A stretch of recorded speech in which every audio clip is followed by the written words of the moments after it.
नमस्कार, मैं ब्रजेश कुमार। स्वागत है आप सभी का आपके अपने परिवार दिशा साइंस क्लास ए पे। तो कैसे हैं जी आप सभी लोग? उम्मीद करते हैं बहुत अच्छे होंगे और आप लोगों की तैयारी बहुत अच्छी चल रही होगी। फिर भी एक बार कमेंट बॉक्स में बताइए आप सभी लोग कैसे हैं और आप लोगों की तैयारी कैसी चल रही है। उसके बाद हम शुरुआत करते हैं आज के क्लास को। और जैसा कि पिछले क्लास में आप लोगों को बताए थे कि अब हम लोग तीसरा चैप्टर समाप्त कर चुके हैं। 100% वहाँ पर थ्योरी हम लोग कंप्लीट कर चुके हैं। तो अब बारी आती है थोड़ा सा क्वेश्चन आंसर करते हैं और तब जा करके हम लोग की इस चैप्टर की तैयारी 100% सिक्योर हो जाएगी। ठीक है, तो एक बार आप लोग बताइए क्या आप सभी लोग इस क्लास के लिए रेडी हैं, और साथ ही साथ आप लोग ये भी बता दीजिए कि ऑडियो और वीडियो की क्वालिटी कैसी है। सारा सवाल का जवाब एक साथ जल्दी से दे दीजिए। टाइम आपका बिल्कुल नहीं लेंगे, बिल्कुल टाइम नहीं लेंगे। बहुत सारी चीज़ें आज सीखना है इस क्लास में, तो बिल्कुल टाइम हम लोग व्यर्थ नहीं करेंगे। एक बार जल्दी से बताइए जी। गुड इवनिंग जी, सभी को गुड इवनिंग। राधे राधे, आप सभी को राधे राधे। जय श्री राधे, जय श्री कृष्णा। चलिए जी, कैसे हैं जी? मस्त है सर, बहुत अच्छे हैं, एकदम झकास हैं, एकदम ललन टॉप हैं। आप कैसे हैं? हम भी एकदम मस्त हैं, बिल्कुल बिल्कुल एकदम मस्त हैं। ठीक है जी, चलिए जी, आप लोगों के जैसे ही हम भी क्या हैं, एकदम मस्त हैं। आप लोग एक बार बता दीजिए कि ऑडियो की क्वालिटी कैसी है और वीडियो की क्वालिटी। बस एक बार जल्दी से बताइए, फिर हम क्लास को आगे बढ़ाते हैं। ठीक है, सभी बच्चे एक बार बता दीजिए क्या मुझे आप लोग सुन पा रहे हैं? देखिए ये क्या हो गया, क्या हम कहें बाबू? हाँ, एक बार जल्दी से कंफर्म कर दीजिए बाबू। एक बार जल्दी से आप प्यारे प्यारे छात्र मुझे कंफर्म करेंगे क्या आप लोग मुझे सुन पा रहे हैं? क्या आप सभी लोग मुझे सुन पा रहे हैं, यस या नो? एक बार जल्दी से कमेंट बॉक्स में बताइए। आइए बाबू, है ना, एक बार जल्दी से बता दीजिए, फिर हम आगे बढ़ते हैं। मस्त है, ऑडियो और वीडियो क्वालिटी सही है? हाँ सर, ठीक है, ओके है, ठीक है, चलिए बहुत बढ़िया। ठीक है, तो आइए बाबू शुरुआत करते हैं आज के क्लास को। और आज हम सब्जेक्टिव की बातें करेंगे, इसमें बहुत सारी चीजें हम लोग सीखेंगे। ठीक है, तो एक बार जल्दी जुड़ जाइए। बहुत सारे बच्चे हमारे साथ जुड़ चुके हैं, जैसे अभिषेक है, सलोनी है, सिंपली है, राम बाबू हैं, राधा है, किशन है, तेजस है, उसके बाद अंजलि कुमारी हैं, निरंजन है, रागिनी कुमारी, उसके बाद गौतम कुमार, ममता कुमारी, रोशन कुमार, सूरज कुमार, पुनीत कुमार, माही कुमारी, बिंदु कुमारी, पुनीत कुमार, सौरभ कुमार, अमित जोशी, विजय कुमार, विकास कुमार, पायल कुमारी, रागिनी कुमारी, ओमकार कुमार, उसके बाद AK पांडे, अमित कुमार, मनोज कुमार। तो इस तरह से बहुत सारे प्यारे प्यारे छात्र छात्राएं इस वक्त मेरे साथ जुड़ चुके हैं। तो आइए शुरू करते हैं आज के क्लास को। और आज के क्लास में हम सब्जेक्टिव तीसरा चैप्टर का सब्जेक्टिव पढ़ते हैं। ठीक है, जो भी बच्चे थोड़ा सा तीसरे चैप्टर में किसी प्रकार से क्लास में कोई टॉपिक समझ में नहीं आया होगा तो यहाँ पर क्लियर हो जाएगा। ठीक है, चलिए स्टार्ट किया जाए, हाँ या ना? ये सब ठीक है, स्टार्ट किया जाए। बिहार बोर्ड इंटर 2026 बायोलॉजी की तीसरी चैप्टर मानव जनन, ह्यूमन रिप्रोडक्शन, जिसमें आज हम क्या पढ़ेंगे? सर सब्जेक्टिव पढ़ेंगे। ठीक है, क्या पढ़ेंगे? सब्जेक्टिव पढ़ेंगे। ठीक है, तो आइए शुरू किया जाए। आइए बाबू शुरू किया जाए, लेकिन शुरू करने से पहले एक बार सभी लोग क्लास को लाइक कर दीजिए। एक बार आप सभी प्यारे प्यारे छात्र क्लास को क्या कर देंगे? क्लास को लाइक कर दीजिएगा। ठीक है, और लाइक करने के साथ साथ एक बार आप सभी लोग क्या करेंगे? इस क्लास को शेयर कर दीजिए। इस क्लास को शेयर कर दीजिए अपने अपने दोस्तों के पास, जहां जहां जिस ग्रुप में आप जुड़े हैं उस ग्रुप में इस वीडियो को शेयर कर दीजिए, ताकि वे बच्चे भी लाभ उठा पाए जो हमारे बैच से नहीं जुड़े हैं। उन्हें भी इस क्लास का फायदा हो सके। एक बार जल्दी से आप लोग शेयर कर दीजिए। हो सके तो आप लोग अपने स्टेटस में, चाहे वो व्हाट्सएप स्टेटस हो, चाहे वो इंस्टाग्राम का स्टोरी हो, चाहे वो फेसबुक का स्टोरी हो, आप इस क्लास को लगा सकते हैं। इस क्लास को आप लोग वहां लगा सकते हैं। ठीक है, चलिए तो एक बार आप लोग जल्दी से क्लास को शेयर कर दीजिए, जल्दी से क्लास को क्या कर दीजिएगा, शेयर कर दीजिएगा। चलिए स्टार्ट करते हैं आज के क्लास को। एक छोटा सा मोटिवेशन जो आपके चेहरे पर मुस्कान लाएगा, आपके चेहरे पर क्या करेगा, मुस्कान लाएगा। ये कहते हैं सीखने की भूख ही आपको आपकी मंजिल तक पहुंचाएगी, सीखने की भूख ही आपको आपकी मंजिल तक पहुंचाएगी। इसलिए हर दिन कुछ नया सीखे, इसलिए हर दिन कुछ नया सीखे। ठीक है, तो थोड़ा सा आप जिज्ञासु बनिए, हर दिन कुछ नया नया सीखने का प्रयास कीजिए। जितना आप डिबेट कीजिएगा, जितना एक दूसरे से वार्तालाप कीजिएगा, उसमें आपको क्या होगा, उसमें आपको सीखने को मिलेगा, उसमें आपको क्या होगा, सीखने को मिलेगा। तो हर दिन प्रयास आपका होना चाहिए कुछ नया सीखने के लिए। ठीक है, शुरू किया जाए। हाँ, अब आइए थोड़ा सा चेहरे पर मुस्कान लाइए आप लोग, थोड़ा सा चेहरे पर क्या लाइए, चेहरे पर मुस्कान लाइए, क्योंकि आप सभी दिशा परिवार के सदस्य हैं, आप सभी दिशा परिवार के सदस्य हैं। तो आप अपने चेहरे पर थोड़ा सा मुस्कान लाइए, फिर हम क्लास को क्या करते हैं, आगे करते हैं। ठीक है, क्लास को हम आगे बढ़ाते हैं। एक बार थोड़ा सा मुस्कान ला दीजिए। हाँ बिल्कुल, ठीक है, मुस्कुराइए जी, मुस्कुराइए, सभी लोग मुस्कुराइए। तीसरा चैप्टर समाप्त होते ही चौथा चैप्टर देर नहीं लगेगा खत्म होने में, पहला यूनिट आपका खत्म हो जाएगा। तो एक डबल खुशी हो जाएगी, मुस्कुराने के लिए, मुस्कुराने की एक वजह और हो जाएगी कि हम लोग पहला यूनिट समाप्त कर लिए। ठीक है, हाँ बिल्कुल। और ऐसे भी कहा जाता है जिंदगी में मुस्कुराने के लिए कोई वजह की जरूरत नहीं पड़ती है, कोई वजह की जरूरत नहीं पड़ती है। आप हर टाइम जिस काम को भी आप कर रहे हैं उसमें मुस्कुराते रहिए, एंजॉय करते रहिए। तो आइए शुरू करते हैं मुस्कुराते हुए, एंजॉय करते हुए। ठीक है, चलिए बाबू, ऑब्जेक्टिव क्वेश्चन हो जाएगा बाबू, एक बाद कराएंगे ना। मैं कल आपको क्या कहा था बताइए, हम आपको क्या कहे थे कि पहले सब्जेक्टिव कर लेते हैं तब ऑब्जेक्टिव करेंगे, है ना, यही बात हुई थी, आप लोगों ने कहा था। ठीक है, जाइए क्वेश्चन पहला देखिए। पहला क्वेश्चन, प्राथमिक एवं द्वितीयक लैंगिक जनन अंगों में अंतर स्पष्ट करें। प्राथमिक एवं द्वितीयक लैंगिक जनन अंगों में क्या करें, अंतर स्पष्ट करें। ठीक है, प्राथमिक जनन अंग यानी कि क्या कहिएगा, प्राइमरी सेक्स ऑर्गन और सेकेंडरी सेक्स ऑर्गन, दो चीजें आपको बताए थे। प्राइमरी सेक्स ऑर्गन जिसको हम आवश्यक जनन अंग कहते हैं, आवश्यक जनन अंग कहते हैं, और द्वितीय को हम क्या कहते हैं, सहायक जनन अंग कहते हैं। आज इन दोनों के बीच में क्या मांगा जा रहा है कि सर इन दोनों के बीच में डिफरेंट आपसे मांगा जा रहा है। इन दोनों के बीच क्या मांगा गया कि सर इन दोनों के बीच में डिफरेंट मांगा गया। तो क्या आप लोग इन दोनों के बीच में डिफरेंट लिख सकते हैं, हाँ या ना, हाँ या ना, एक बार बताइए बाबू। क्या इन दोनों के बीच डिफरेंट आप कर सकते हैं? आप कहेगा सर कर सकते हैं। प्राइमरी सेक्स ऑर्गन यानी प्राथमिक जनन अंग, क्या बोलिएगा, प्राथमिक जनन अंग। एक साइड में आप लिख दीजिएगा प्राथमिक जनन अंग। ठीक है बाबू, क्या लिखेंगे, कहिए सर प्राथमिक जनन अंग, प्राथमिक जनन अंग, जनन अंग, प्राथमिक जनन अंग। और दूसरे साइड में ये सर द्वितीयक जनन अंग, द्वितीयक जनन अंग, द्वितीयक जनन अंग। ठीक है, मैं एक सवाल ही आपसे पूछना चाहता हूं, अगर एक सवाल का जवाब आप दे देते हैं तो मुझे एहसास हो जाएगा कि आप इसका आंसर लिख पाइएगा। बस सिंपल सी बताइए कि मानव शरीर यानी मनुष्य, मानव में मनुष्य की बात करते हैं और मनुष्य में किसकी बात करते हैं, पुरुष की। पुरुष का प्राथमिक जनन अंग कौन सा है, बस सिंपल सी बात बता दीजिए, पुरुष का प्राथमिक जनन अंग कौन सा है, बस समझ जाएंगे कि आप लोग इसका आंसर दे पाइएगा। जी एक बार जल्दी से बताइएगा, जल्दी से बताइए क्या कहिएगा। कहिएगा सर सबसे पहले हम बात करते हैं प्राथमिक जनन अंग में, तो पुरुष का क्या हो जाएगा, वृषण। क्या होगा, वृषण, यानी क्या कहेंगे, कहिए सर वृषण, वृषण पुरुष का, वृषण पुरुष का प्राथमिक जनन अंग है। पुरुष का प्राथमिक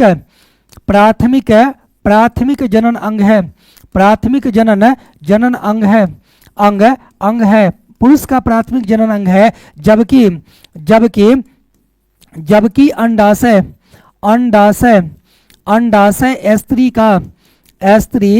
स्त्री का प्राथमिक जनन अंग है, प्राथमिक प्राथमिक जनन अंग है, प्राथमिक जनन अंग है। कोई दिक्कत? एकदम आसानी से इसको आप लोग लिख लीजिएगा। पुरुष का प्राथमिक जनन अंग और स्त्री का प्राथमिक जनन अंग, ये सवाल आप लोगों से ऑब्जेक्टिव में भी पूछा गया है, ऑब्जेक्टिव में भी पूछा गया है, तो इसको आपको ध्यान में रखना है। वहीं पे अगर हम द्वितीयक की बात करें तो क्या कहिएगा कि सर जनन वाहिनी, ठीक है, क्या कहिएगा? जनन वाहिनी, है ना। यहाँ पर क्या लिखेंगे? कहिए सर सहायक में क्या क्या, कहिए सर ग्रंथियां जो होती है क्या होगी? कहिए सर नलिकाएं, नलिकाएं, नलिकाएं, नलिकाएं, और क्या कहिएगा सर? सहायक, सहायक ग्रंथियां, क्या लिखिएगा? ग्रंथियां, ग्रंथियां, ग्रंथियां, ग्रंथियां क्या होती है? द्वितीयक, द्वितीयक जनन अंग होती है, द्वितीयक जनन जनन अंग, द्वितीयक जनन अंग होती है, अंग होती है। कोई दिक्कत? बताइए, द्वितीयक जनन अंग होती है।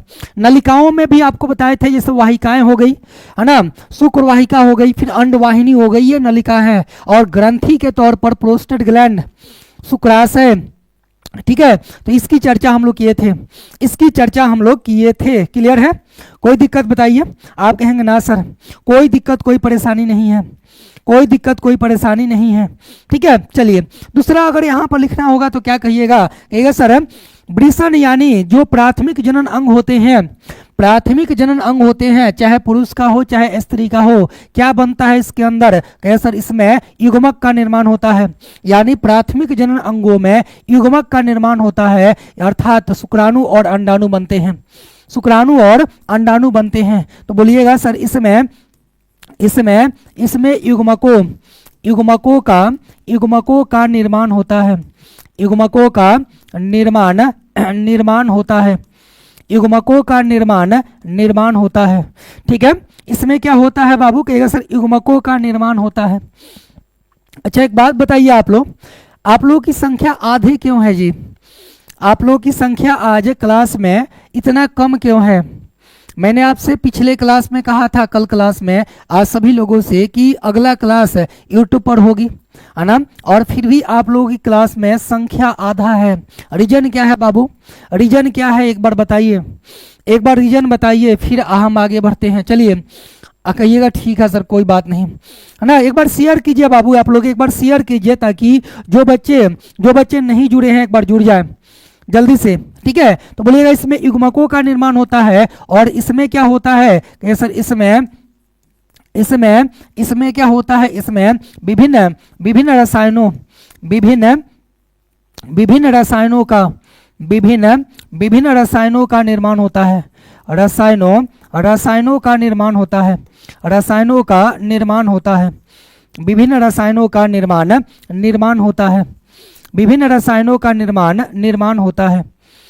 क्लियर है बाबू? कोई दिक्कत? तो ये आप दोनों में क्या करेंगे? डिफरेंट लिखेंगे। ये दोनों में क्या करेंगे आप? कहिएगा सर इन दोनों में हम डिफरेंट करेंगे, ठीक है। क्लियर है?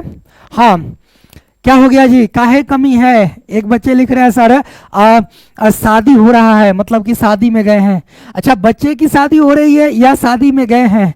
दो बातें हैं यहाँ पर ना, जो आप कह रहे हैं उसमें दो लॉजिक है। एक तो बच्चे की शादी है इस वजह से बच्चे कम हैं, और दूसरा क्या चीज? तो दूसरा है कि बच्चे शादी में गए हैं, बच्चे शादी में गए हैं। तो दोनों कंडीशन में मैं तो आपसे कहूंगा पहले बायोलॉजी पढ़ लीजिए, पहले बायोलॉजी पढ़ लीजिए, उसके बाद शादी में जाइए, शादी कीजिए, ठीक है। हाँ आइए, हाँ रीजन है सर शादी, रीजन है शादी। अच्छा समझ गए बाबू। तो बाद में भी आपको क्लास करना पड़ जाएगा, समझ रहे हैं ना, बाद में भी बायोलॉजी क्लास करना पड़ेगा, इसलिए पहले पढ़ लीजिए, उसके बाद बाकी का सब होगा, उसके बाद बाकी का सब होगा। ये देखिए यहाँ पर अगला सवाल, मानव अंडाशय के अनुप्रस्थ काट का नामांकित चित्र बनाएं। मानव अंडाशय के अनुप्रस्थ काट का क्या करे? कैसे? नामांकित चित्र बनाएं, नामांकित चित्र बनाएं, नामांकित चित्र बनाएं। कैसे सर इसको बनाएंगे कैसे? ये तो आप चित्र लेकर के आ गए हैं, इसको बनाएंगे कैसे? आप सेम टू सेम उतार दीजिएगा, सेम टू सेम क्या कीजिएगा? उतार दीजिएगा। देखिए ये है प्राथमिक पुटक, क्या है कि सर ये है प्राथमिक पुटक, प्राथमिक पुटक, और मैंने आपसे कहा था बाबू प्राथमिक पुटक से द्वितीयक पुटक बनता है, और द्वितीयक पुटक से तृतीयक पुटक, और तृतीयक पुटक क्या करती है, परिपक्व पुटक का निर्माण करती है। ठीक है, क्या करती है, परिपक्व पुटक का निर्माण करती है। ठीक है, तो यहां पर आप लोग देखें कि यह है प्राथमिक पुटक, और यह प्राथमिक पुटक धीरे धीरे क्या करेगा, धीरे धीरे विकसित होते हुए और तृतीयक पुटक बना लेगा, यानी एक परिपक्व पुटक बनाएगा। क्या बनाएगा, एक परिपक्व पुटक बनाएगा। और याद कीजिए इसी परिपक्व पुटक में क्या होता है, कैसे प्रस्फुटन होता है, और उस प्रस्फुटन के दौरान क्या होता है, एक अंड बाहर निकलता है। यानी यहां पर जो ग्राफी पुटक है, यहां पर बाबू जो ग्राफी पुटक है, इस ग्राफी पुटक में क्या होगा, कैसे प्रस्फुटन होगा, प्रस्फुटन होगा। और इस प्रस्फुटन के दौरान क्या होगा, कैसर प्रस्फुटन के दौरान ये सीधे जो है अंडाणु बाहर निकलेगा। क्या होगा, कैसर अंडाणु बाहर निकल जाता है। अंडाणु क्या होता है, कैसर बाहर निकल जाता है। समझ गए, यहां से अंडाणु क्या होगा, कैसर बाहर निकल जाएगा, यानी अंडोत्सर्ग हो जाएगा, ओव्यूलेशन हो जाएगा। क्लियर, क्या हो जाएगा, ओव्यूलेशन हो जाएगा। मैं एक सवाल आप लोगों से पूछना चाहता हूं, यहां पर देखिए इसके बाद ये क्या है, कहिए सर, ये नीचे वाली संरचना क्या है, कहिए सर, ये पीतपिंड है, यानी कार्पस ल्यूटियम है। क्या है, कार्पस ल्यूटियम। याद कीजिए प्रोजेस्टेरोन लेवल, ठीक है, आगे हम लोग पढ़ेंगे प्रोजेस्टेरोन लेवल बढ़ रहा था कब, 21वें दिन या उसके आसपास, मासिक चक्र के 21वें दिन या उसके आसपास के दिनों में प्रोजेस्टेरोन लेवल क्या हो रहा था, बढ़ रहा था। ठीक है, जब प्रोजेस्टेरोन लेवल कम हुआ, क्या हुआ, ये टूट गया, धड़ाम दे ये टूटा, और प्रोजेस्टेरोन लेवल क्या हो गया, धड़ाम दे नीचे आ गया। मासिक चक्र दोबारा से स्टार्ट, ये सारी चीजें कहां पढ़ना है, कहे सर मासिक चक्र के दौरान पढ़ेंगे हम लोग। फिलहाल आप लोग मानव अंडाशय के लिए आप इतनी सारे नाम को दिखाइएगा। पहले आप रुधिर वाहिकाएं दिखा दीजिएगा दूगो, ये देखिए, ये रोड की तरह आ रही है रुधिर वाहिकाएं। उसके बाद प्राथमिक पुटक बनेगी, प्राथमिक से द्वितीयक नहीं दिखाया गया है, तृतीयक से परिपक्व पुटक या ग्राफी पुटक, और ग्राफी पुटक में क्या होगा कि सर प्रस्फुटन होगा और अंड बाहर निकल जाएगा, अंड क्या हो जाएगा, बाहर निकल जाएगा। क्लियर, बताइए क्लियर है, हाँ या ना, एक बार बताइए।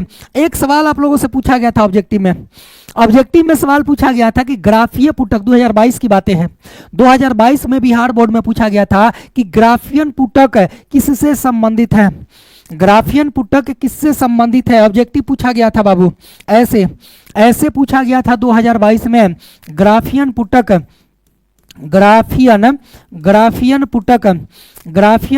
संबंधित है, पुटक संबंधित है, बताइए तो किससे संबंधित है, ग्राफीय पुटक किससे संबंधित होगी बाबू, आप कहिएगा सर ग्राफीय पुटक जिसमें पाई जाएगी उसी से संबंधित होगी। किससे संबंधित है बाबू, मादा से, है ना, मादा से, और मादा में क्या कहिएगा सर, अंडाशय, क्या कहिएगा, कहिए सर अंडाशय से संबंधित है।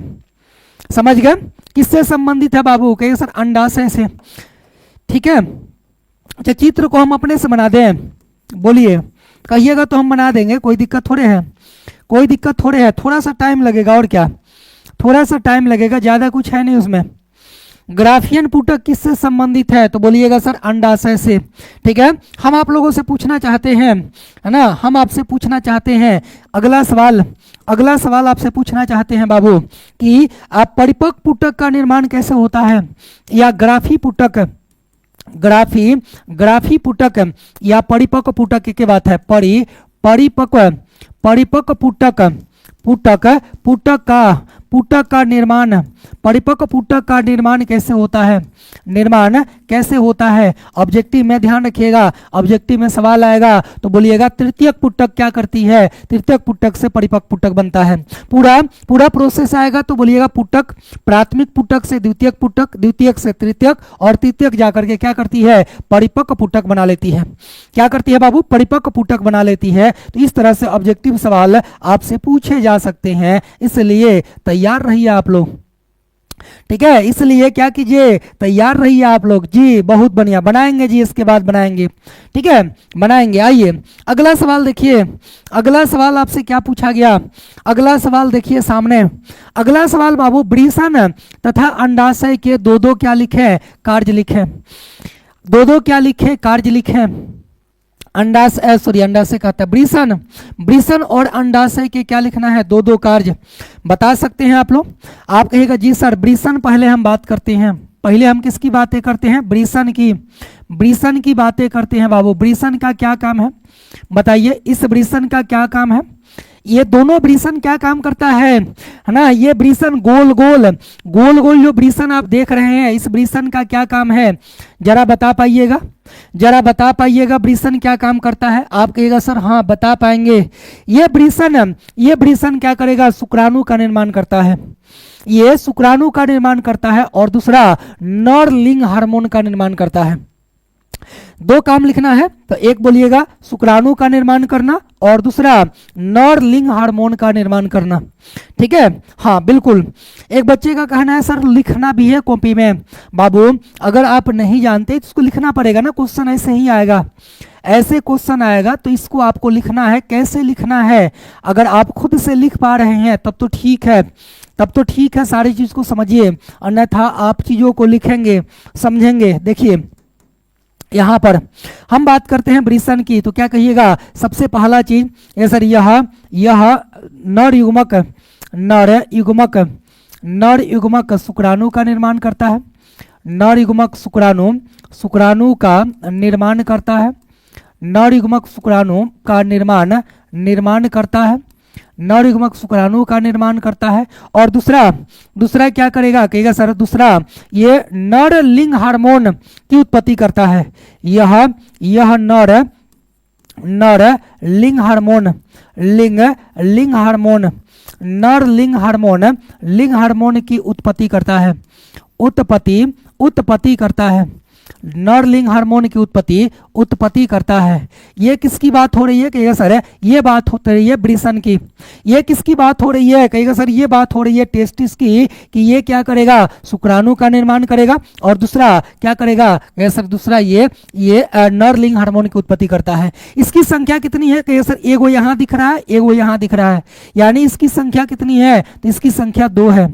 ठीक है, इसकी संख्या क्या है, 2 है। तो सवाल आप लोगों से कंसेप्ट पर आधारित पूछा जा सकता है कि जोड़े में पाए जाने वाले जनन अंग कौन से हैं।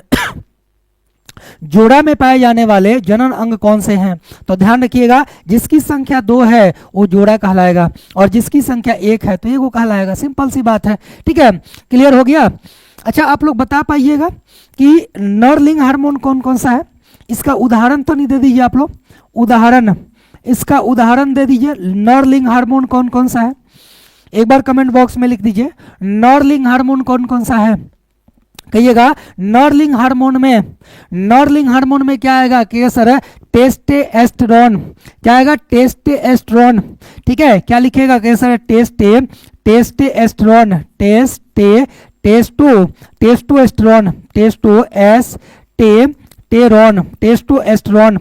ठीक है, टेस्टोस्टेरोन लिखिएगा, टेस्टोस्टेरोन लिखिए, टेस्टोस्टेरोन। ये हार्मोन बाबू, ये हार्मोन स्रावित होता है किससे, कहिएगा सर ये स्रावित होता है आपके वृषण से। उसके बाद अंडाशय का क्या काम है बाबू, अंडाशय का क्या काम है, तो आप कहिएगा सर अंडाशय क्या करता है, मादा युग्मक अंडाणु का निर्माण। क्या कहिएगा, यह मादा युग्मक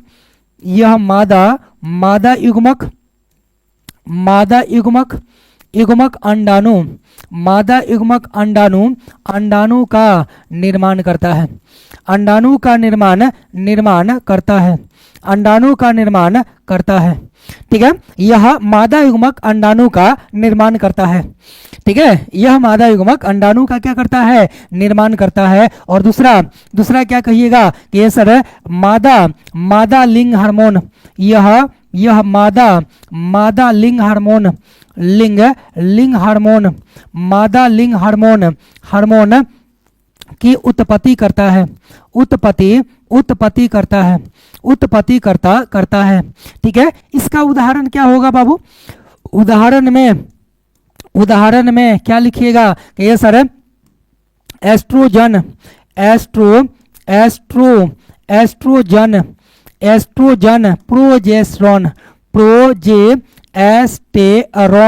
प्रोजेस्टेरॉन। ध्यान रखिएगा, यहाँ जो टेस्टेस्ट्रॉन लिखे हैं, इसी टेस्टेस्ट्रॉन में एक और हार्मोन आता है जिसे हम एंड्रोजन कहते हैं। तो कभी कभी दोनों अलग अलग दे करके पूछ लिया जाता है, कभी कभी एंड्रोजन को अलग दे करके पूछ लिया जाएगा। तो इसे भी ध्यान रखेंगे, क्या दिक्कत है, इसे भी ध्यान रखेंगे। तो आई होप आपको ये बात समझ में आ गया होगा कि जब आप लोगों से पूछा जाएगा कि अंडाशय के 2 कार्य लिखिए और वृषण के 2 कार्य लिखिए, तो अलग अलग 2 आपको कार्य लिखना है। ठीक है, अब एक सवाल आप लोगों से पूछना चाहते हैं, अभी जैसा कि आपको बताए कि मनुष्य में, पुरुष में वृषण की संख्या 2 होती है। पुरुष में वृषण की संख्या कितनी होती है? 2 होती है। आप लोग एक बार चेक भी कर सकते हैं, है ना, जितने भी बच्चे हैं, बॉयज हैं, एक बार चेक कर लीजिए आप लोग, वृषण की संख्या कितनी है? 2 है। जरा सोचिए आप लोग कि एक वृषण अगर नहीं हो, तो क्या व्यक्ति जीवित रह पाएगा? बताइए, क्या एक ही वृषण हो, मतलब एक वृषण न हो, सिंगल वृषण हो, मैंने क्या किया, मैंने एक वृषण को हटा दिया, एक वृषण को क्या किया, एक वृषण को हटा दिया।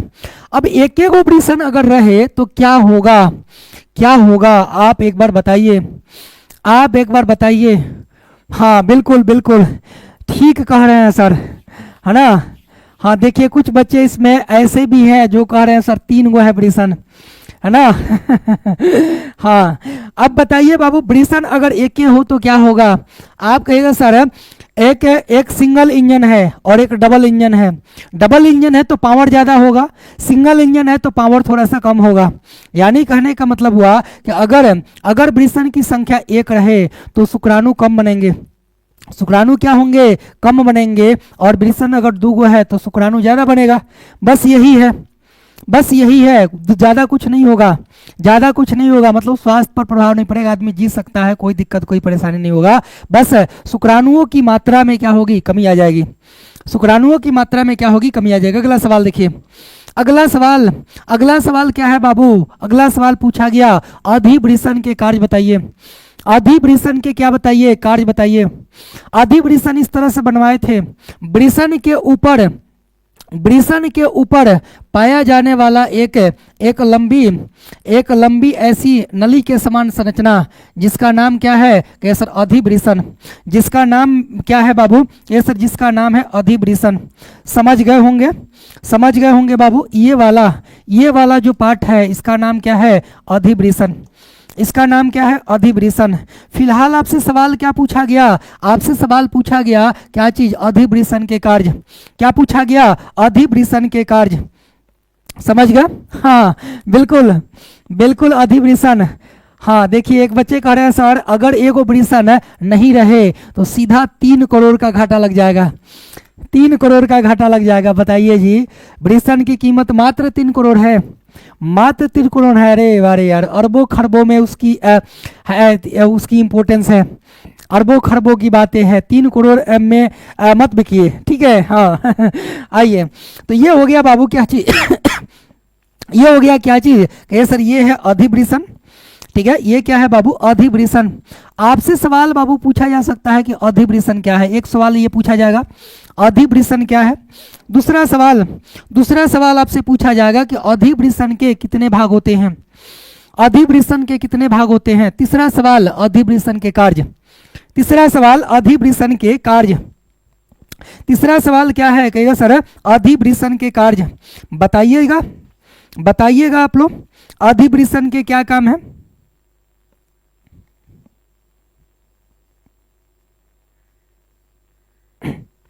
चलिए आइए देखिए समझते हैं। सबसे पहला काम क्या करेगा बाबू? यहां पर क्या बन रहा है कि शुक्राणु बन रहा है। नहीं दिख रहा होगा। यहां पर क्या बन रहा है कि शुक्राणु बन रहा है। शुक्राणु, यहां पर शुक्राणु बन रहा है। यहाँ पर क्या बन रहा है, शुक्राणु बन रहा है। ये शुक्राणु बन रहे हैं यहाँ पर, लेकिन परिपक्व होगा अधिवृषण में। कहाँ पर परिपक्व होगा, इसमें से ये निकलेगा और निकल के इसमें चला गया, इसमें परिपक्व हुआ, इसमें क्या हुआ, परिपक्व हुआ। उसके बाद क्या होगा, यहाँ से ये रास्ता होते हुए आएगा और यहाँ पर इसके अंतिम छोर पर, इसके बाबू एकदम अंतिम छोर पर से एक नली निकली हुई है। ऐसे अभी यहाँ पर दिख नहीं रही है बाबू, एक नली निकली हुई है जिसका नाम है ऐसा शुक्रवाहिका। क्या नाम है, शुक्रवाहिका। और इसी शुक्रवाहिका के द्वारा ये कहाँ जाएगा, शुक्राशय तक जाएगा। कहाँ तक जाएगा, शुक्राशय तक जाएगा। और शुक्राशय तक जाएगा तो वहां पर शुक्राशय द्रव से इसकी मुलाकात होगी। किससे मुलाकात होगी, शुक्राशय द्रव से इसकी मुलाकात होगी। और जब शुक्राशय द्रव से मुलाकात हो जाएगी तो दोनों दोस्त मिलकर के आगे चलेगा, पूरा अस्त ग्रंथि के पास जाएगा और वहां पर पूरा अस्त द्रव मिलेगा। अब ये तीनों मिल गया और तीनों मिल करके अब इसका नाम चेंज होगा। अब ये कहलाएगा सीमेन। क्या कहलाएगा, कहेगा सर सीमेन कहलाएगा, यानी वीर्य कहलाएगा। समझ गए। तो ये बात आपको समझना है। पहला चीज, ये दो तो आपको याद होना ही चाहिए किसी भी हाल में बाबू, ये दो चीजें आपको याद होना चाहिए कि शुक्राणु को यह क्या करेगा, कहिएगा सर यह शुक्राणु को वृषण से शुक्राशय तक पहुंचाता है। यह शुक्राणु को वृषण से शुक्राशय कहते हैं, वृषण से शुक्रवाहिनी में पहुंचाता है। वृषण से कहां पहुंचाया, शुक्रवाहिनी में। पहला याद हो गया, यस या नो। दूसरा इसी में आएगा तो इसका क्या होगा, परिपक्वन होगा। क्या होगा, परिपक्वन होगा। क्लियर। आइए बाबू लिखते हैं, हाँ बिल्कुल। आइए यहां पर लिखेंगे पहला इसका फंक्शन, पहला कार्य क्या है, कहिए सर पहला कार्य है, कहिए सर यह शुक्राणु को वृषण से, यह शुक्राणु को वृषण से शुक्रवाहिका में पहुंचाता है। शुक्रवाहिका में पहुंचाता है। ये पहला इसका कार्य हो गया, ये इसका पहला कार्य हो गया। फिर आप बोलिएगा कि अधिवृषण में ही शुक्राणु आकर के क्या करता है, सर पोषण प्राप्त करता है। ठीक है, क्या कहिएगा, बोलिएगा, हाँ कहिएगा सर आप अधिवृषण में क्या होता है कि सर अधिवृषण में शुक्राणु पोषण प्राप्त करता है, मतलब परिपक्व होगा। ठीक है, क्या कहिएगा कि सर अधिवृषण में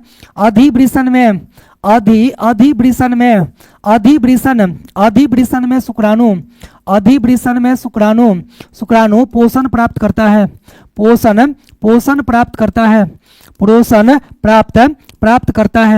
पोषण प्राप्त करता है। समझ गए। यानी इसका माई बाप यही है, यही इसको भोजन देगा और इसको थोड़ा विकसित करेगा। ये थोड़ा सा ही विकसित होगा और विकसित होने के बाद फड़फड़ाएगा कि अब हमारे अंदर एनर्जी आ गई है, अब ये आगे बढ़ेगा और अपने मित्र से मिलेगा। इसका मित्र कौन है, जैसे शुक्राशय द्रव। कहाँ से निकल रहा है, शुक्राशय से। उसके बाद तीसरा कौन है, कैसे तीसरा है पूरा अस्त द्रव जो प्रोस्टेट ग्लैंड से निकल रहा था, उसकी भी चर्चा करेंगे। पहले यहाँ पर दो फंक्शन आपको अगर याद हो गया तो एक बार कमेंट बॉक्स में जल्दी से लिख दीजिए कि सर समझ में आ गया। एक बार जल्दी से लिख दीजिए कि सर समझ में आ गया, जल्दी से। हाँ बिल्कुल जल्दी से बताइए।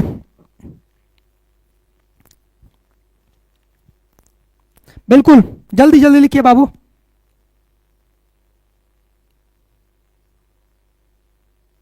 हाँ, पोषण प्राप्त करता है और परिपक्व होता है। ये भी बात यही में लिख सकते हैं, कोई दिक्कत नहीं है।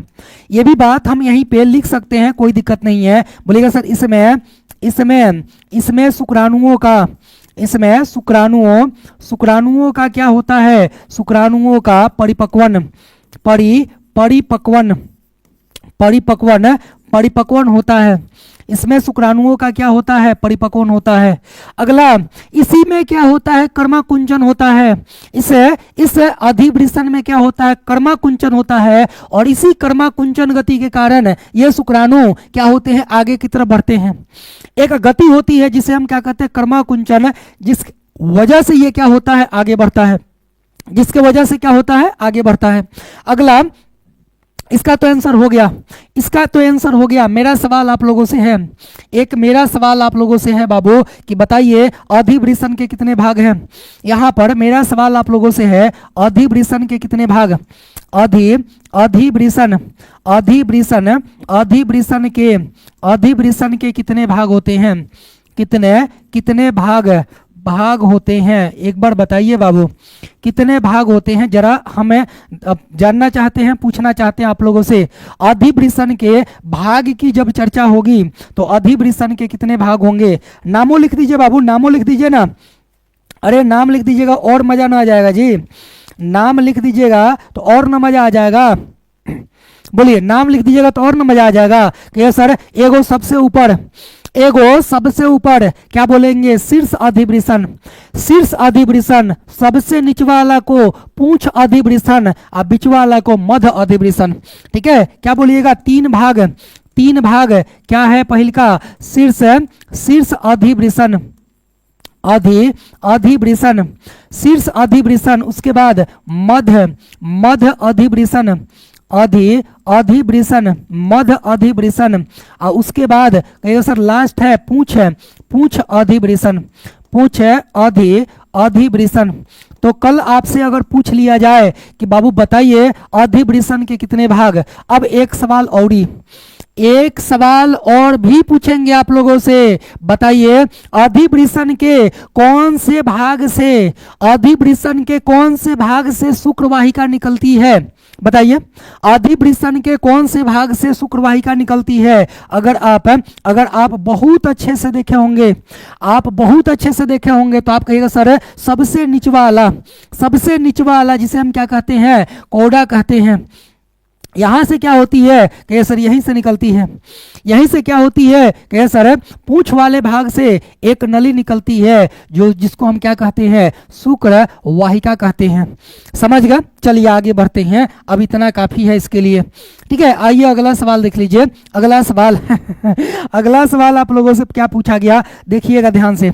अगला सवाल है बाबू कि मानव मादा स्त्री जनन तंत्र का क्या करे, नामांकित चित्र बनाए, क्या करें, नामांकित चित्र बनाएं। बाबू इसको ना जाने मैं कितनी बार बनाया हूं, मुझे ही याद नहीं है, इतना बार थ्योरी में हम आपको बनवाए हैं इसका चित्र कि हर बच्चे को पता है कि इसके चित्र को हमको कैसे बनाना है, बस आपको नाम याद होना चाहिए।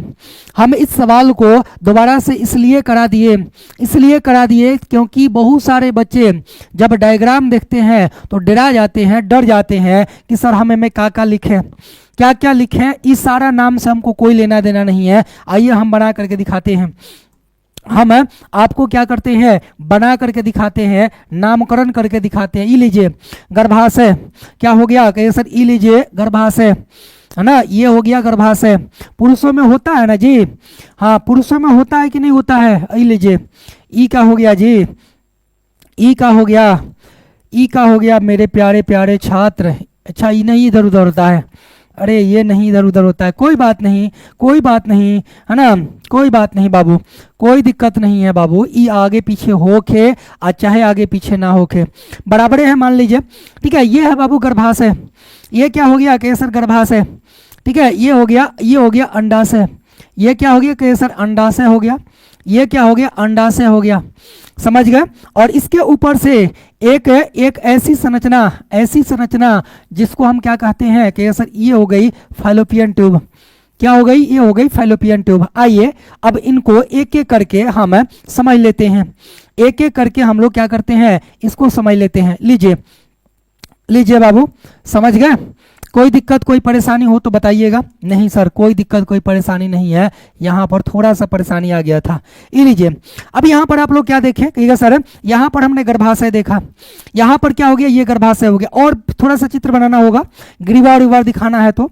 ठीक है, यहाँ पर क्या करना है, ग्रीवा और विवाह दिखाना है तो थोड़ा सा इसको ऐसे लाइए, थोड़ा सा इसको क्या कीजिए कि सर इसको ऐसे ला दीजिए, समझ गए, इसको थोड़ा सा इसको ऐसे ला दीजिए और इसको भी दिखा दीजिए। ठीक है, कोई दिक्कत कोई परेशानी हो तो बताइएगा, कहिएगा ना सर कोई दिक्कत कोई परेशानी नहीं है।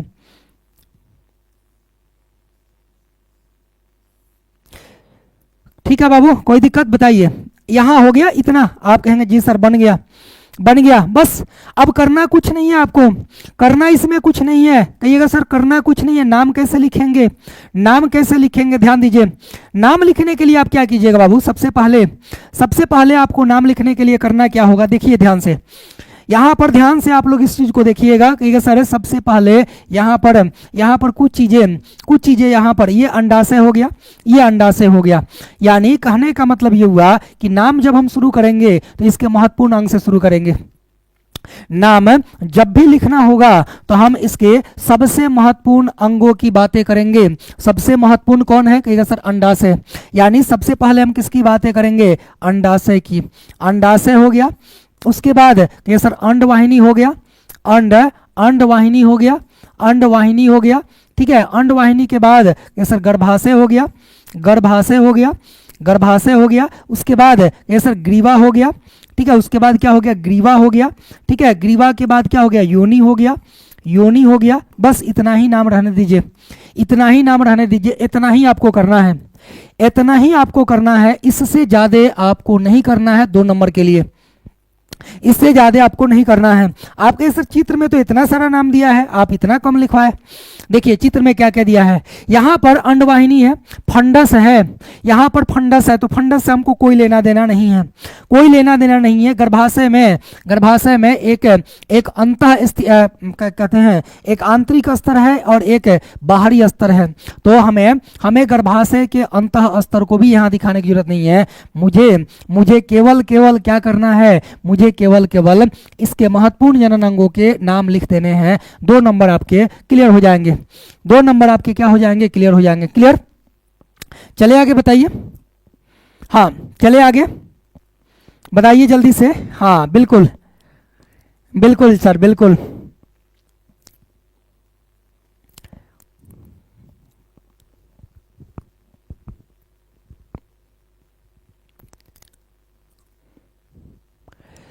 एक बच्चे का कहना है सर मेरे दोस्त का 1.5 करोड़ का नुकसान हो गया। क्या हो गया जी, 1.5 करोड़ का नुकसान हो गया, क्या हो गया बताइए। हाँ क्या हो गया कि 1.5 करोड़ का नुकसान हो गया। चलिए अगले सवाल पे आते हैं। अगला सवाल देखिएगा, अगला सवाल बीड़ क्या है। अगला सवाल आपसे पूछा गया बाबू कि बीड़ यानी सीमेन क्या है, सीमेन क्या है, सीमेन क्या है। क्या एस्पर्म और सीमेन में अंतर है, क्या एस्पर्म और सीमेन में अंतर है, बिल्कुल अंतर है। एस्पर्म मतलब शुक्राणु, एस्पर्म मतलब शुक्राणु, और सीमेन का मतलब हुआ कि सभी आ गए, सभी आ गए, जिसमें शुक्राशय द्रव भी आ गया, जिसमें पूरा अस्त द्रव भी आ गया, ये सब मिल जाएगा, ये सब मिल जाएगा तो क्या कहलाएगा, सीमेन कहलाएगा। यानी सीमेन के अंदर कौन है, सीमेन के अंदर शुक्राणु पाए जाते हैं। शुक्राणु के अंदर सीमेन नहीं है, बल्कि सीमेन के अंदर शुक्राणु है। समझ में आ रहा होगा, समझ में आ रहा होगा। मतलब है बाल्टी के अंदर जग है, जग के अंदर बाल्टी नहीं है, जग के अंदर बाल्टी नहीं है, बाल्टी के अंदर जग है। इसका मतलब ये हुआ कि जो शुक्राणु होते हैं वो सीमेन में पाए जाते हैं। और सीमेन किसका किसका सम्मिलित रूप है, बताए थे आप लोगों को, किसका किसका, शुक्राशय द्रव का, शुक्राणु द्रव का, और किसका, कैसर पूरा अस्त द्रव का। ये सभी मिला के क्या होगा, कैसर सीमेन होगा, सभी मिला के क्या होगा, सीमेन होगा। तो आपसे पूछा गया सीमेन क्या है, इसके कार्य लिखे। सीमेन क्या है, इसके क्या लिखे, कैसर इसके कार्य लिखे। समझ गए, इसके क्या लिखे, कार्य लिखे। ठीक है, तो इसको आपको लिखना होगा, इसको क्या करना है, लिखना है। हाँ आई एम लेट गुरुजी, ठीक है लेट कीजिए आप लोग, ठीक है। और आप 2 समय दीजिएगा कि सर मेरा जो है ना, मेरा ये क्वेश्चन छूट गया, ये क्वेश्चन छूट गया, मुझे ये समझ में नहीं आया।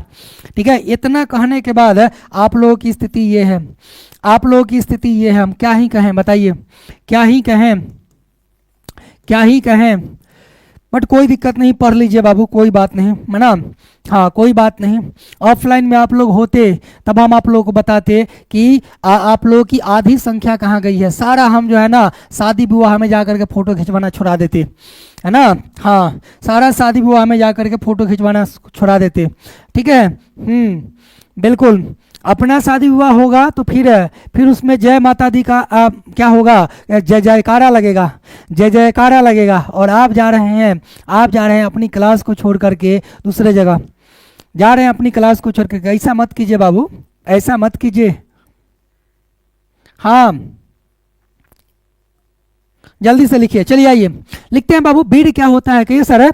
जब कोई पुरुष संभोग के दौरान, सेक्स के दौरान अंतिम सिरा पर होता है, यानी अंतिम चरण पर होता है, ये बोल सकते हैं अंतिम चरण पर होता है, तो उसके शिश्न मुख से जो सफेद पदार्थ छोड़े जाते हैं उसे हम क्या कहते हैं, उसे हम बोलते हैं बीड़। ठीक है, तो हम ऐसे ही लिखते हैं, कहिएगा कि जब कोई पुरुष ये देखिए, जब कोई पुरुष संभोग के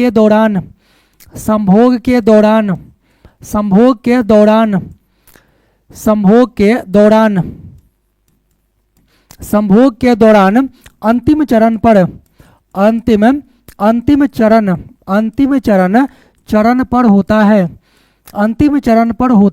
होता है, तो उसके शिश्न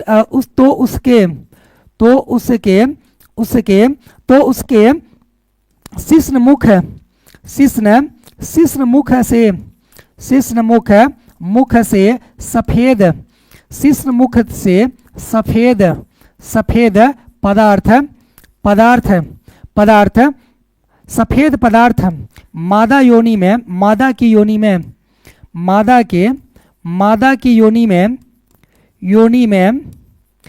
में छोड़ दिए जाते हैं। मादा की योनि में अस्खलित लिखिए,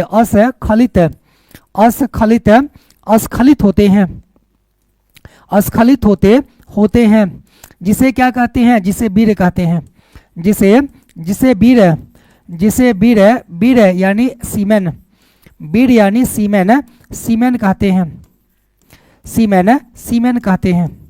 ठीक है, इसे क्या कहते हैं, बीड़ यानी सीमेन कहते हैं।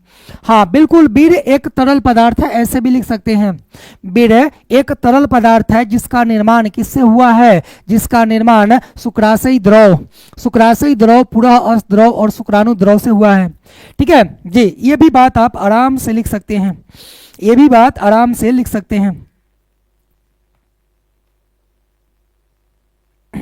ठीक है। अब आइए इसके कार्य की बात करते हैं। ठीक है, इसके कार्य क्या है, समझिएगा। इसका कार्य क्या है। पहला कार्य बाबू, पहला काम क्या है कहिएगा सर। सीमेन जो होता है, बीड़ जो होता है, वह एक तरल माध्यम का कार्य करता है, जिस माध्यम से होकर के शुक्राणु मादा योनि तक आसानी से पहुंच जाते हैं। एक तरल माध्यम का काम करता है, जिस माध्यम से होकर के शुक्राणु प्रवेश कर जाते हैं या पहुंच पाते हैं, ये बोल सकते हैं। बोलिएगा कि बीड़ एक तरल माध्यम का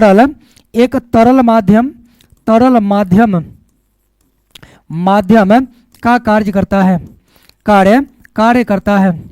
एक तरल माध्यम का कार्य करता है। ठीक है, बीड़ एक तरल माध्यम का कार्य करता है, जिससे लिखिए एक लाइन और इसमें, तरल माध्यम का कार्य करता है जिससे शुक्राणु आसानी से क्या होते हैं कि सर, आसानी से मादा शरीर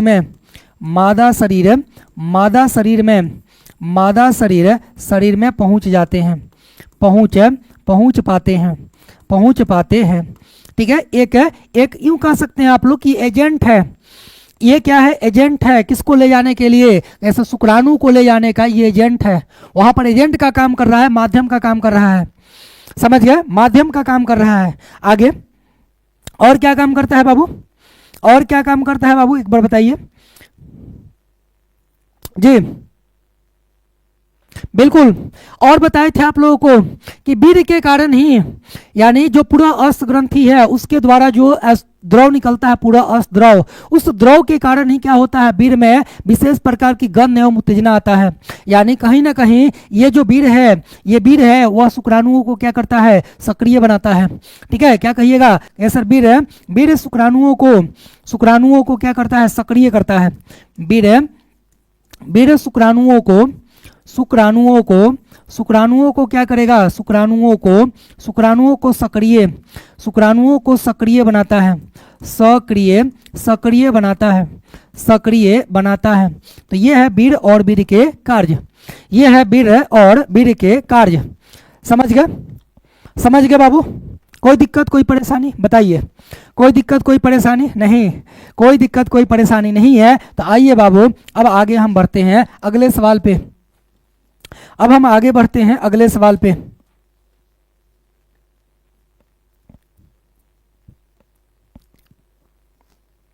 हाँ हाँ बिल्कुल ठीक है, ग्रीवा क्या होता है सर, अब बताइए।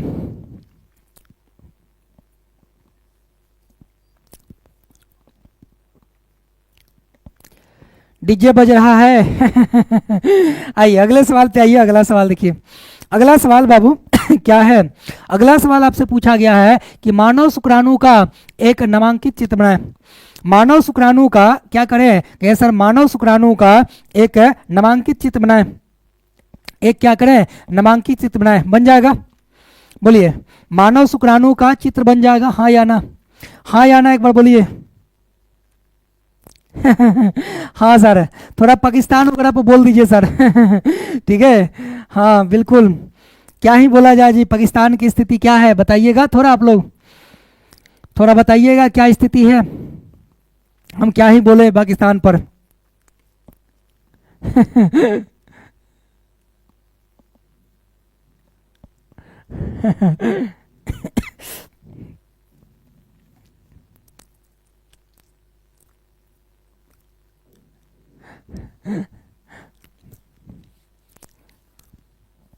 चलिए एक लाइन हम बोल ही देते हैं, है ना एक लाइन बोल ही देते हैं पाकिस्तान पर, सुनिएगा ध्यान से।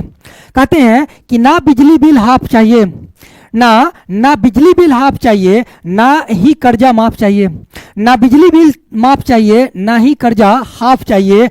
ये सारा पैसा लगा दो सेना पर, ये सारा पैसा लगा दो सेना पर, क्योंकि अब मुझे पाकिस्तान साफ चाहिए। समझ गए? हाँ, तो हमारे देश के आन बान शान जो आर्मी है, बाकी सारे जवान जो देश की सेवा कर रहे हैं, ठीक है, अब उनसे एक ही उम्मीद है कि अब पाकिस्तान पूरा क्या होना चाहिए, पूरा साफ चाहिए। ठीक है, चलिए आइए बाबू चलते हैं। अभी बहुत सारी चीज़ें हम लोगों को सीखना है यहाँ पर। अभी यहाँ पर शुक्राणुओं के चित्र बताएंगे अभी, ठीक है, हाँ बिल्कुल हाँ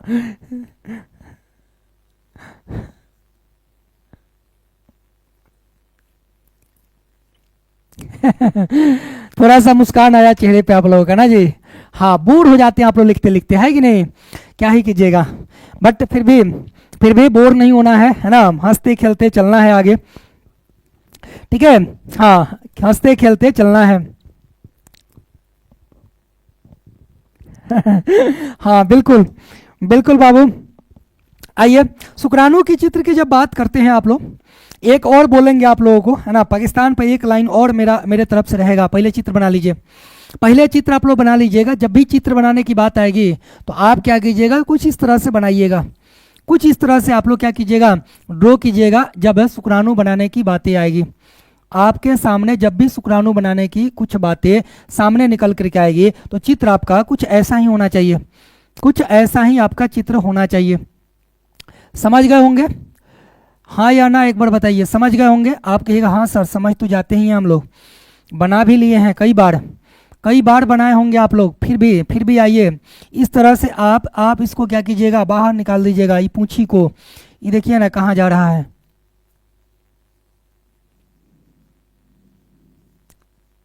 चलिए, ये पूंछी निकल गया। उसके बाद बीच में क्या था कि ये सब बीच में एक केंद्रक था, बीच में क्या था कहिए सर, एक केंद्रक था।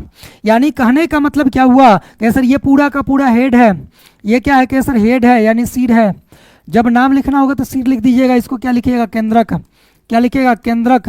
ठीक है, केंद्रक। यहाँ पर लिखिएगा ग्रीवा, ग्रीवा, ग्रीवा यानी गर्दन। उसके बाद क्या लिखिएगा, मध्य भाग, मध्य, मध्य भाग, मध्य भाग। और लास्ट में लिखिएगा पूंछ, पूंछ है। बस 2 नंबर कंप्लीट, 2 नंबर कंप्लीट। थोड़ा सा और दिखाना होगा, थोड़ा सा और भी दिखाना होगा, तो इसको क्या कीजिएगा, थोड़ा सा ओवरलैपिंग कर दीजिएगा, थोड़ा सा इसको ओवरलैपिंग कीजिएगा। और ओवरलैपिंग करके यहाँ पर दिखा दीजिएगा एक्रोसोम। क्या दिखा दीजिएगा कहिएगा सर, इस यहाँ पर हम दिखा देंगे एक्रोसोम, एक्रोसोम, एक्रोसोम। बस कंप्लीट, 2 नंबर आपका हो जाएगा कंप्लीट। ठीक है, हाँ। किसका चित्र है कहिए सर, मानव, मानव शुक्राणु का चित्र, मानव, मानव शुक्राणु, मानव शुक्राणु का चित्र, मानव शुक्राणु, शुक्राणु का चित्र, शुक्राणु का चित्र। 2 नंबर कंप्लीट हो गया। 100% आपको 2 नंबर मिल जाएगा। 100 to 10% आपको यहाँ से 2 नंबर आपको मिल जाएगा। चित्र बन जाएगा, बना लीजिएगा। कोई दिक्कत कोई परेशानी है बताइए, कहिएगा सर ना दिक्कत परेशानी काहे होगा, कहीं पर कोई दिक्कत कोई परेशानी नहीं है। ये पूरा का पूरा हिस्सा यहाँ पर बन करके तैयार हो गया, यहाँ पर ये पूरा का पूरा हिस्सा बन करके आपके सामने तैयार है, आपके सामने बाबू ये पूरा का पूरा हिस्सा बन करके तैयार हो चुका है। ठीक है, कोई दिक्कत कोई परेशानी है, आप कहेंगे ना सर कोई दिक्कत कोई परेशानी नहीं है। यहाँ पर ये पूरा का पूरा चित्र बन करके आपके सामने रेडी है, आपके सामने ये रेडी है। क्लियर, बन जाएगा हाँ या ना, एक बार बताइए। बन जाएगा जी, ओके सर, बना लेंगे, बना लेंगे सर, मस्त है, मस्त है। चलिए जी, तो चलते हैं आगे, चलते हैं आगे, चले आगे, बताइए। बिल्कुल, हाँ बिल्कुल बना लेंगे सर, बन जाएगा। हाँ अब बन जाएगा सर, बिल्कुल बाबू बना लीजिए, सीख लीजिए, आप सीख लीजिए बनाना। ठीक है, सीख लीजिए बनाना, जैसे भी 1-2 बार प्रैक्टिस कीजिएगा, बनाना सीख लीजिएगा। चलिए आइए अगले सवाल पे चलते हैं। अगला सवाल देखिए, अगला सवाल क्या है, अगला सवाल आपके सामने, अगला सवाल आपके सामने देखिए क्या है। पुरुषों के गौण लैंगिक, लैंगिक लक्षण लिखिए। पुरुषों के, पुरुषों के गौण लैंगिक लक्षण, यानी जब पुरुषों में जनन करने की क्षमता आ जाती है तो कैसे पहचान पाते हैं कि उनमें जनन करने की क्षमता आ जाती है। ठीक है, हाँ बताइए, पुरुषों में कैसे पता चलेगा, पुरुषों में कैसे पता चलेगा कि अब इनमें जनन करने की क्षमता आ गई है। जैसे एग्जाम्पल के तौर पर, जैसे शादी होती है, जब शादी होती है तो लड़के और लड़की दोनों की शादी होती है, तो जब लड़का और लड़की दोनों की शादी हो जाती है तो लड़की दूर से ही पहचान में आ जाती है कि लड़की की शादी हो गई है, लेकिन लड़कों का पहचान में नहीं आ पाता है ना। बताइए, किसी लड़के को देख करके आप बता पाइए कि शादी हुई है कि नहीं हुई है, बताइए। हाँ बताइए जी, बता पाइएगा कि नहीं बता पाइएगा, कहिएगा सर नहीं बता पाएंगे, है ना। लड़कों को देख करके आप नहीं बता पाइएगा कि उस लड़के की शादी हुई है कि नहीं हुई है। कुछ बच्चे हैं जो कहेंगे कि सर अगर चेहरे पर मुस्कान है तो समझ लीजिए कि शादी नहीं हुई है, और चेहरे पर मायूसी है, चेहरे से मुस्कान गायब है, तो समझ लीजिए कि शादीशुदा व्यक्ति है। ये भी कहीं ना कहीं सही है ना, ये भी कहीं ना कहीं सही है। यहाँ तक आप अनुमान लगा सकते हैं कि जो बंदा हंसता खेलता है उसका शादी अभी नहीं हुआ है, और जिसकी शादी हो गई है, मतलब जो मायूस है, अपने जीवन में खुश नहीं है, उसकी शादी हो गई है। ठीक है, चलिए, तो अब सवाल यहाँ पर आता है कि लड़का और लड़की दोनों में जनन की क्षमता विकसित हो रही है या हो गई है, इसकी पता कैसे चलेगी। अब यहाँ पर पुरुष का पूछा गया है, और यहाँ पर ये बात भी ध्यान रखिएगा, एग्जाम में भी आपसे पुरुषों का ही पूछा जाता है। ठीक है, हाँ हंस लीजिए बाबू, हंस लीजिए, नहीं लगा सकते हैं पता। अच्छा आप हमें बताइएगा, हमको देख करके बताइए शादी हुई है कि नहीं हुई है, एक बार आप लोग बताइए तो, एक बार जल्दी से बताइए तो। आप लोग हमें देख करके कैसे आप लोग पता कर पाइएगा हमारी शादी हुई है या नहीं हुई है, जरा कमेंट बॉक्स में बताइए, पहचानिए तो थोड़ा सा। हाँ आप लोग की पहचान हम देखते हैं आप लोग की पहचान देखते हैं। ठीक है, पुरुषों में गौण लैंगिक लक्षण कौन कौन से हैं। पहले स्त्री की बात करते हैं। स्त्री का गौण लैंगिक लक्षण क्या है, तो एक वो है मासिक चक्र। समझ लीजिए कि मासिक चक्र क्रिया होने लगी, अर्थात उसमें गौण लैंगिक चक्र स्टार्ट हो गया, मतलब उसमें जनन करने की क्षमता विकसित हो गई। उसमें क्या हो गई, जनन करने की क्षमता विकसित हो गई।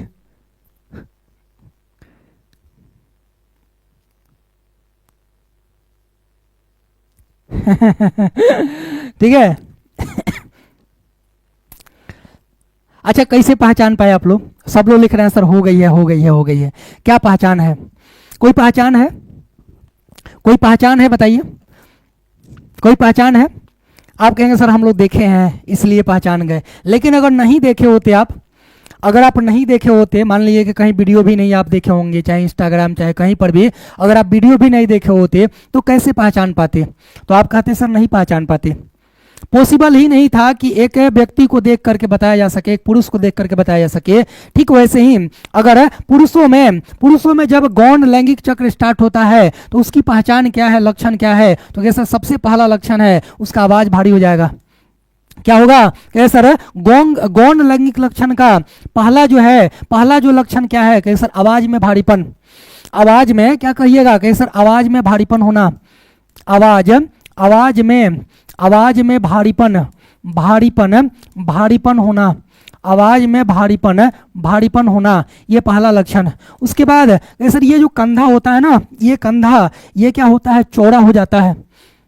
ये कंधा क्या होता है कि सर कंधा जो होता है चौड़ा होता है। हाँ, एक बच्चे कह रहे हैं सर आप दूसरा पहचान नहीं है, बस पहचान यही है कि हमने आपको जो है इंस्टाग्राम पर देखा है। बिल्कुल ना, इंस्टाग्राम पर आप लोग देखे हैं इसीलिए पहचान गए। ठीक है, बाकी दूसरा पहचान है आप कहिएगा नहीं सर। यहाँ देखिए कि सर आवाज में भारीपन आएगा, आवाज में भारीपन आएगा। दूसरा कि सर कंधे का चौड़ा होना, कंधे का चौड़ा होना, कंधे का चौड़ा होना, कंधे का क्या होना? सर कंधे का चौड़ा होना। और कोई है बताइए, और कोई है? बोलिए जल्दी से। हाँ, और कोई है? आप कहिएगा जी सर। क्या होगा कि सर दाढ़ी मूछों का आना, दाढ़ी मूछों का क्या होना? कि सर दाढ़ी मूछों का आना, दाढ़ी मूछों का आना, दाढ़ी मूछों का आना, दाढ़ी मूछों का आना। ठीक है, दाढ़ी मूछों का आना। यानी यहाँ पर 3 लक्षण आप देख लिए। और भी कोई है? और भी कोई है? कहिएगा सर हाँ और भी है। क्या है? क्या सर क्या है? कहिए सर बताइए जल्दी से। हाँ बिल्कुल।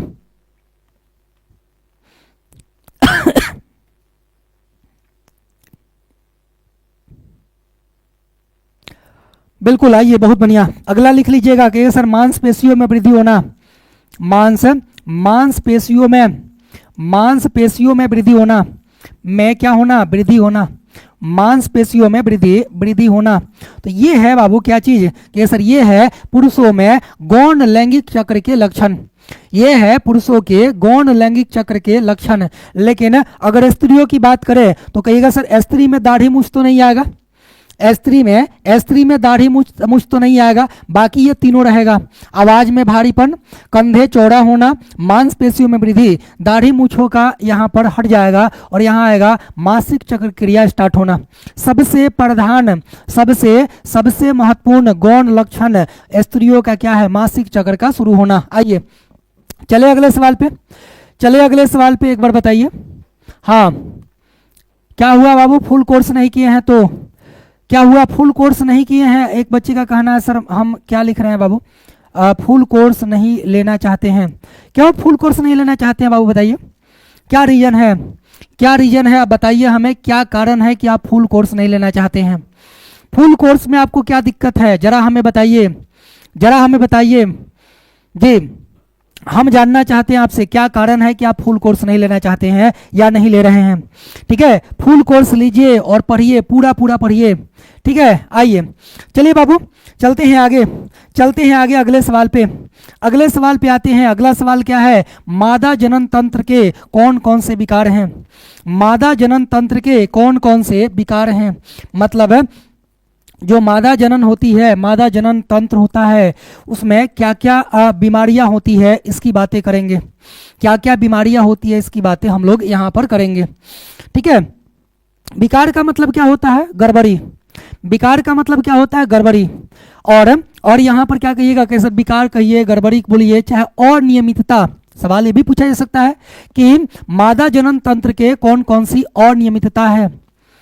तो जब मादा से क्वेश्चन बन जाएगा तो पुरुष से भी बन जाएगा, जो आप लोग पूछ रहे थे कि सर नाइट फ्लो अनियमितता, अपने आप क्या हो जाना, रात में क्या हो जाना, पूरा बिछावन भीग जाना, पूरा बिछावन भीग जाना। और शर्म के बारे जो है आप 8 बजे तक सोए रहते हैं ताकि सारे लोग काम पर चल जाए, तब हम बिछावन छोड़ करके बाहर निकलेंगे और जाकर तुरंत जाकर के क्या करेंगे, नहा लेंगे ताकि कोई देखे नहीं। ये क्या है, पुरुषों में अनियमितता है। पुरुषों में क्या है, अनियमितता है। समझ गए?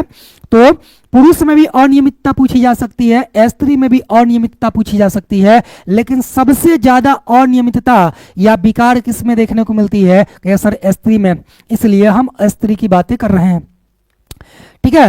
हाँ, इसलिए हम किसकी बातें कर रहे हैं, स्त्री की बातें कर रहे हैं।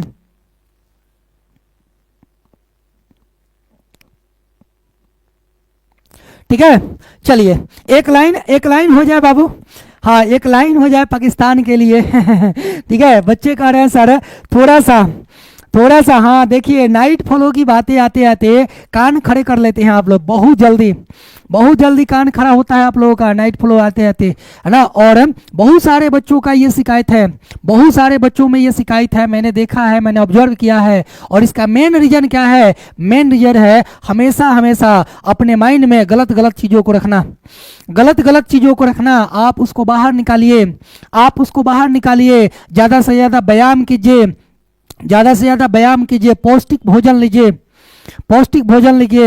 शाम को भोजन करने के बाद आप थोड़ा सा टहलिए, सुबह में जल्दी जगिए और थोड़ा सा टहलिए। बिछावन जितना जल्दी हो सके उतना जल्दी छोड़िए, ठीक है। ये सारे आदत में आपको सुधार करने हैं, जल्दी से आप सुधार कर लीजिए, अन्यथा उसका हट जाना नहीं कहते हैं कि उसका जो है नुकसान बहुत ज़्यादा नुकसान है। अभी तो थोड़ा कम पता चलेगा, बाद में बहुत दिक्कत होगा।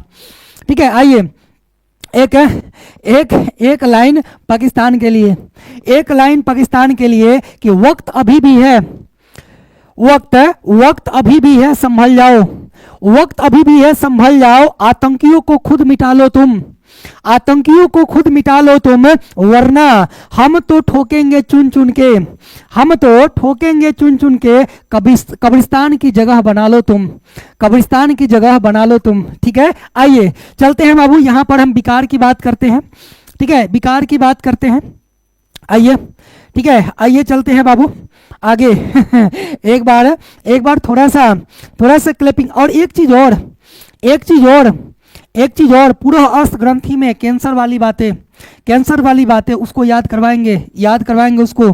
पहले आइए मादा समझ लेते हैं, कि सर मादा में जो विकार है उसको पहले समझते हैं ना, जी। मादा जनन तंत्र में जो विकार है उसको पहले समझते हैं, ठीक है बाबू। क्या विकार है, देखिए सबसे पहला विकार क्या है, सर मादा की जब बात होती है, मादा की जब चर्चा होती है तो सबसे पहला विकार है मासिक चक्र में अनियमितता।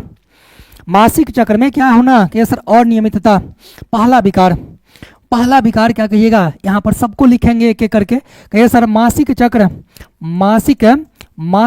में अनियमितता,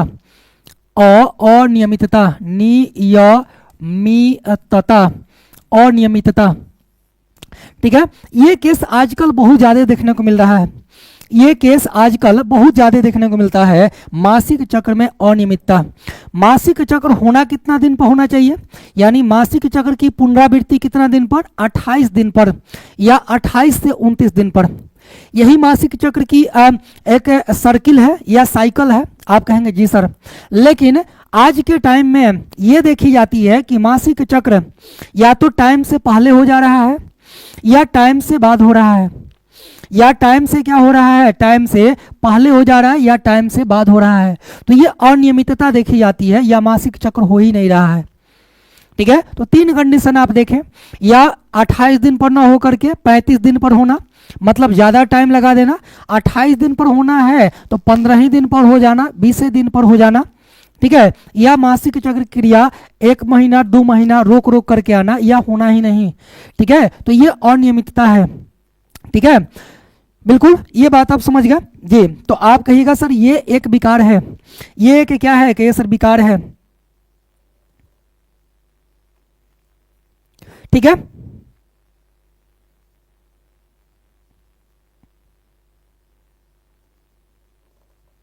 आइए,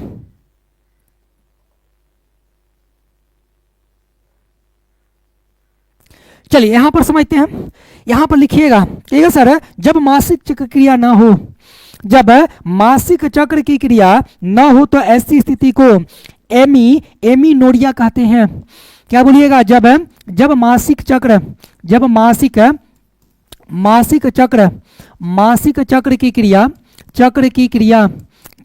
मासिक चक्र की क्रिया न हो तो इसे क्या कहते हैं, तो इसे एमीनेरिया, क्या बोलेंगे ये सर, एमीनोरिया कहते हैं। न हो तो इसे एमीनोरिया कहते हैं, एमीनोरिया कहते हैं। और ये स्थिति आपको देखने को मिलता है, कि मासिक चक्र होता ही नहीं है।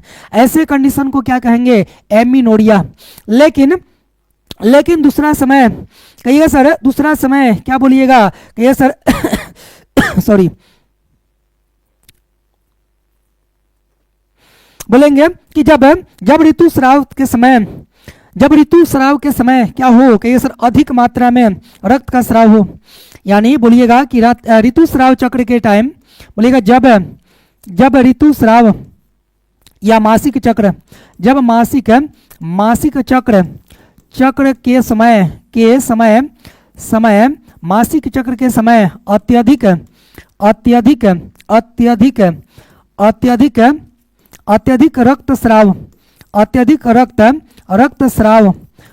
रक्तस्राव हो तो इसे क्या कहते हैं, तो इसे हम क्या नाम देंगे, सर, तो इसे हम क्या नाम देते हैं, हाइपरमिनोरिया।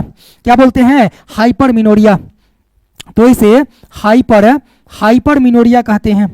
क्या कहेंगे बाबू, तो इसे हाइपरमिनोरिया कहते हैं, हाइपरमिनोरिया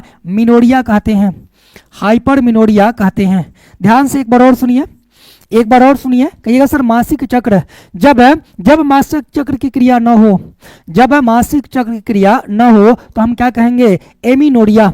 और जब मासिक चक्र क्रिया हो और अधिक मात्रा में रक्तस्राव हो, गर्भाशय से अधिक मात्रा में क्या हो, रक्तस्राव हो, तो इसे हम हाइपरमिनोरिया कहते हैं। और एक और कंडीशन, क्या किया जाए जी, बताइए।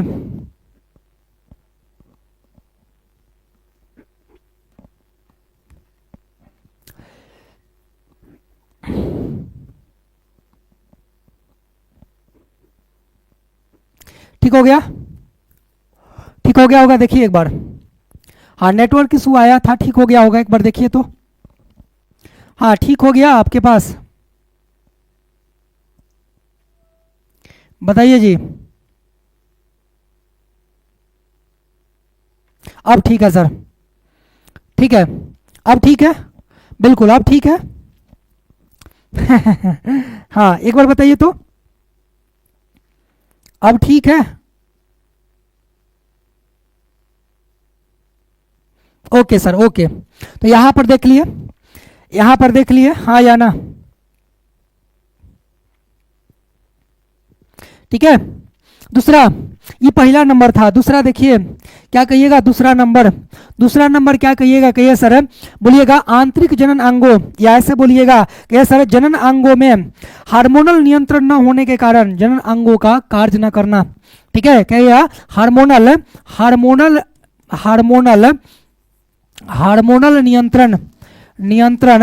नियंत्रण न होने के कारण, हार्मोनल नियंत्रण न होने के कारण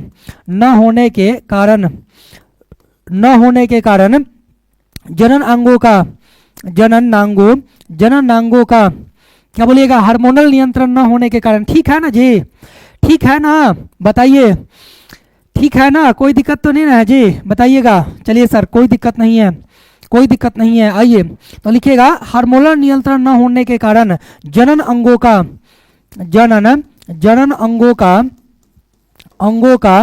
कार्य न करना, ठीक है। ये दूसरा हो गया, ये क्या हो गया, कहिए सर, ये दूसरा हो गया, ठीक है।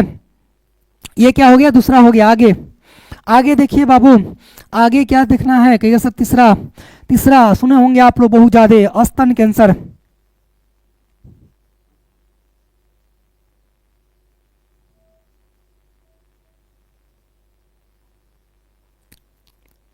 ठीक है, क्या हुआ कि सर तीसरा है बाबू, क्या होना कि सर स्तन कैंसर। तीसरा नंबर क्या कि सर स्तन, स्तन कैंसर, स्तन कैंसर, स्तन कैंसर। ठीक है, तीसरा क्या है कि सर तीसरा जो विकार है वह है स्तन कैंसर। कि सर यह सर यह 30 वर्ष की अवस्था में ज्यादा होता है। ठीक है, कहिएगा सर यह 30 वर्ष की आयु में 30 वर्ष की आयु में ज्यादा होता है। रीजन क्या है, कहिए सर रीजन ये है कि इस समय कि स्तन ग्रंथियां जो होती है वो ज्यादा विकसित होती है। क्या होती है, ज्यादा विकसित होती है। एक और विकार है जिसका नाम है ग्रीवा कैंसर। क्या है, कहिए सर ग्रीवा कैंसर, ग्रीवा कैंसर, ग्रीवा कैंसर। यानी ये 4 विकार आपको याद रखना है कि स्त्रियों में जनन अंगों से संबंधित विकार कौन कौन से हैं। तो पहला चीज आपने देखा एमसी की अनियमितता, उसके बाद जनन अंगों का काम न करना, उसके बाद स्तन कैंसर, उसके बाद आप कहिएगा ग्रीवा कैंसर, उसके बाद क्या कहिएगा ग्रीवा कैंसर। ठीक है, उसके बाद क्या कहिएगा ग्रीवा कैंसर। लास्ट क्वेश्चन देख लीजिए, बाकी हम लोग कल के क्लास में करेंगे, अभी बहुत सारा क्वेश्चन है लेकिन हम लोग इसको अगले क्लास में देखेंगे। ठीक है, फिलहाल आप लोग क्या कीजिएगा, ये लास्ट क्वेश्चन कीजिए। 10 क्वेश्चन हम लोग आज करते हैं, बाकी क्वेश्चन हम लोग कल के क्लास में करेंगे। ठीक है जी, आइए रजो दर्शन और रजो निवृत्ति क्या होती है। रजो दर्शन और रजो निवृत्ति क्या होती है कि सर जब मासिक चक्र की क्रिया शुरू हो तो उसे हम रजो दर्शन, और जब अंतिम बार मासिक चक्र आए और उसके बाद बंद हो जाए रजो निवृत्ति। अर्थात कहने का मतलब है कि जब स्त्रियों में पहली बार मासिक चक्र होती है तो उसे हम रजो दर्शन कहते हैं, उसे हम क्या कहते हैं, रजो दर्शन बोलते हैं। और अंतिम बार जब मासिक चक्र क्रिया होती है तो उसे हम रजो निवृत्ति बोलते हैं। ठीक है, क्लियर है। तो यहाँ पर फिलहाल क्या लिखना है, रजो दर्शन, रजो दर्शन जिसे हम क्या कहते हैं, मेनार्क कहते हैं, जिसे क्या कहते हैं, मेनार्क, जिसे मेनार्क कहते हैं। रजो दर्शन या मेनार्क क्या होता है बाबू कि सर पहली बार स्त्रियों में पहली बार मासिक चक्र का आना, स्त्रियों में पहली बार मासिक चक्र का आना क्या कहलाएगा, रजो दर्शन। सीधे लिखिएगा सर स्त्रियों में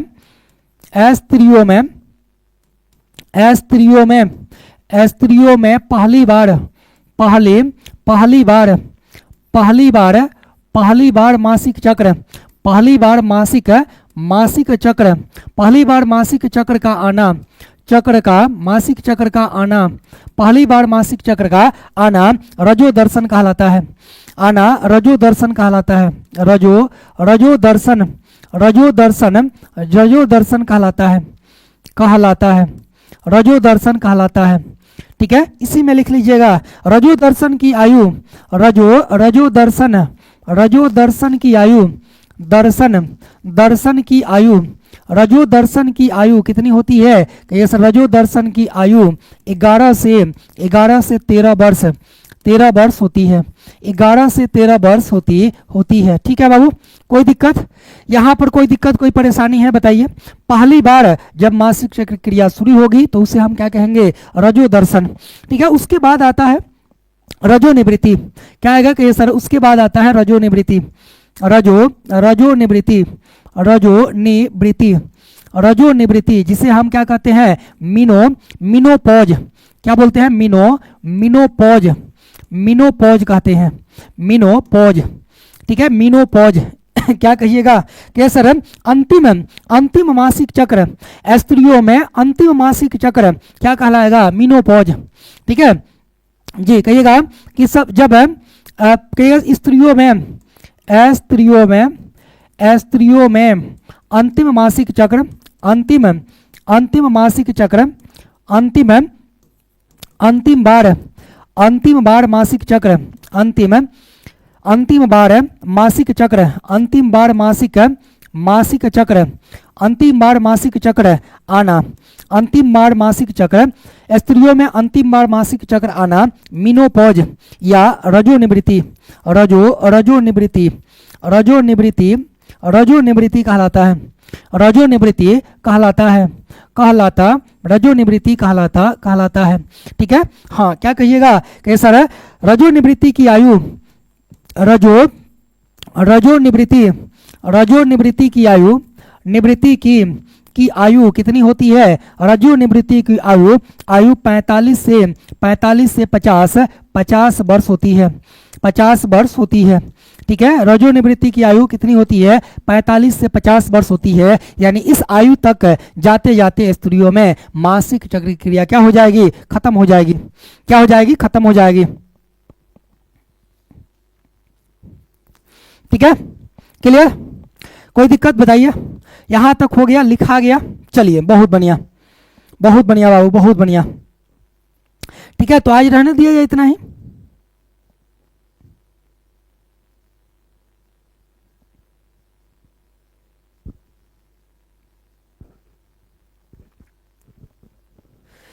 चलिए रहने दिया जाए।